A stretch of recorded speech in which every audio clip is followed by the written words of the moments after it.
yeah, maybe I should. Well, fuck it. Like my hat that's covering my ears.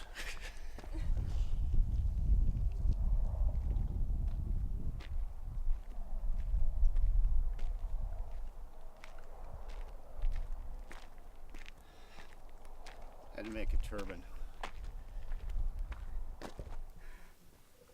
Right. What can I tell you? What is your name? Peter Model. And I come to the electric universe from a lifetime passion in astronomy. I knew of Halton Arp when I was quite young already, and I followed through the whole development with him. And when I found that there are other people thinking the same lines, and there's much more than I knew even about it, I was delighted and joined in with enthusiasm to the electric universe and the geography and the geology and all the aspects, and the history interest me a lot. What's going on here? And what's going on here is this is my chance to just gather some thoughts for a moment. And yes, and my connection this year was through philosophy. I'm deep into philosophy, and the question was the relationship of philosophy and science. So to come out to the mountains and be in such a magical place, it's good for the inner thoughts and it's good for the outer understandings, and it's just wonderful to be here. What it is, let's leave that for Andrew, where we are right now.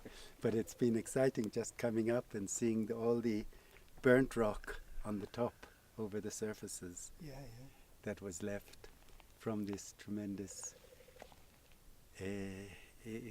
explosion that was here. Yeah, we're a group from the conference of the Thunderbolts down in Phoenix. And we have with us Andy Hall, Andy Fitz, Peter Jupp, Fresh, Laurent, and Neil Thompson, the star. And we're heading up to the Grand Canyon to check it out. And from there, places unknown. Here we are at Red Mountain, south of the Grand Canyon, and we're with a group of people that were just at the Phoenix Thunderbolts conference, August 2017, and we're exploring the most amazing landscape here. We love the catastrophized landscape. It's so inspiring. All the different shapes, all the different colors, all the different elevations, all the mysteries. Every kind of rock seems to be around here.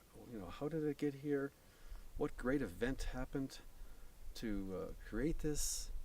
Are we seeing erosion just a little bit, a lot? You know, were these forms originating in a great cataclysmic event?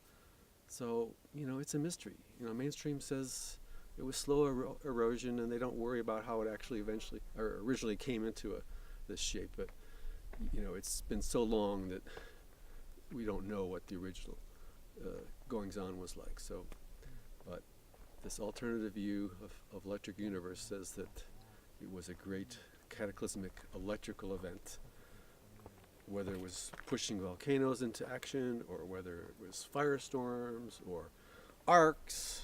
All kind of things can happen. A plasmoid arising out of the ground. Now, can you think of a stranger idea than that? So anything's possible. So everybody try to figure it out and share your idea. Thank you. So we're here at Red Mountain. This is just south of the Grand Canyon. To me, one of the biggest questions, which seems controversial and we all can't agree on, is the layering.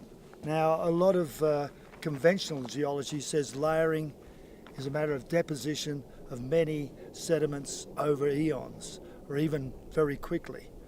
My new interpretation is that layering is an electrical phenomenon similar to isoelectric focusing, where the different qualities of the material separate out due to electrical polarities. So this is creating layerings. You can see these layerings there with the plutons, the basalt all through the softer red ferruginous material. It's quite amazing, actually. Even these long spikes are layered. we're going to find out what it really is, though, one day. Star moves onto the stage. Should I keep the headdress on? You can do whatever Yeah. you want. I think it's original. Yeah. It's you. It's you. Oh, you take your glasses off. We want to see your Oh, eyes. no. Glasses stay on. It's bright sun out here. Okay, hit it.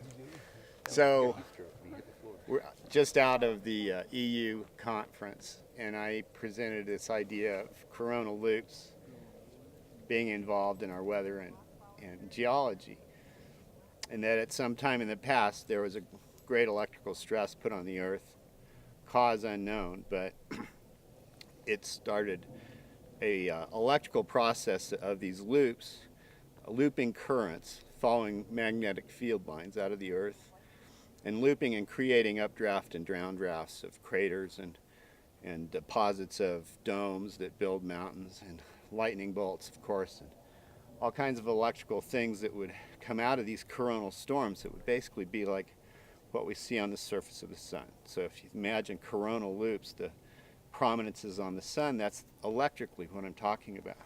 Once happened here on Earth. And we're in a volcanic field near the San Francisco peaks in northern Arizona. And this is an integral part of the electrical circuitry that built the Colorado Plateau and the Colorado Mountains.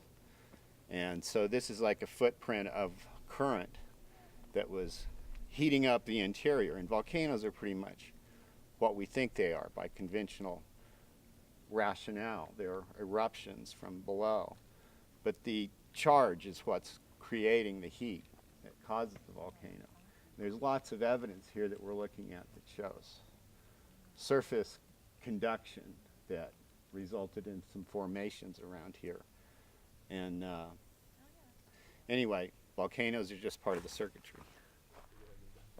Hello, this is Fereshte. I'm originally from Iran. I now study physics at University of Akron in Ohio. Actually, I knew EU family from 5 years ago. I just first heard about the paper of the articles of the Anthony Pratt and Altman. And now we work at the Persian division of Thunderbolts in Iran with some with some young members, and we do some translation for space news and for the picture of the days and some books.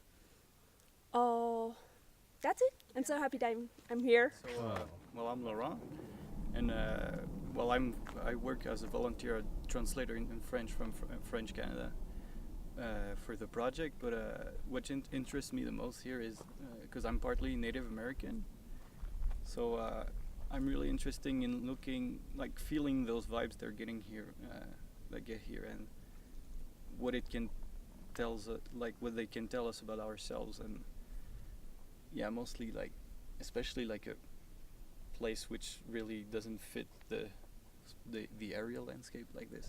I'm Neil Thompson from the Thunderbolts Project, volunteer. It's my third conference. I've been a scholar the first year, scholarship coordinator, and was lucky enough to be MC and present my own information at the conference. But truthfully, what we're looking at is just such a one. You can see the deposition as it was built up, and clearly it came in stages, in my opinion, and then it was ripped away, as perhaps maybe, as Andy said, the charge was building up for the second time for the more massive explosion, which was clearly raining down material in this area, and it was doing it fairly evenly and layered. It was not subjected to incredible high winds, supersonic shock waves, or anything like that. But the pitting and the off-gassing is clear. Something went through this area. There's other parts where you can see where it dug right into the rock. You can see the layering as it was, it looks like there's a layer that was melted and then more material was added later. To think of this as just I would hate to say a simple volcano, but it looks like Andy's work with the coronal loops has definitely opened up my eyes. I had originally said that volcanoes are somehow the charge cannot go through the oceans, so they end up on the rings or on islands in the oceans. But clearly they are also seem to be linked together with loops and other things like that, the current is traveling through the ground and it's creating the heat that we need. It's possible that we think of the heat of the Earth coming from deep within it. It's quite possible this is only a surface condition. It doesn't go much further than that. But let's not dwell. There's so much more to learn now that you have different questions in the electric universe.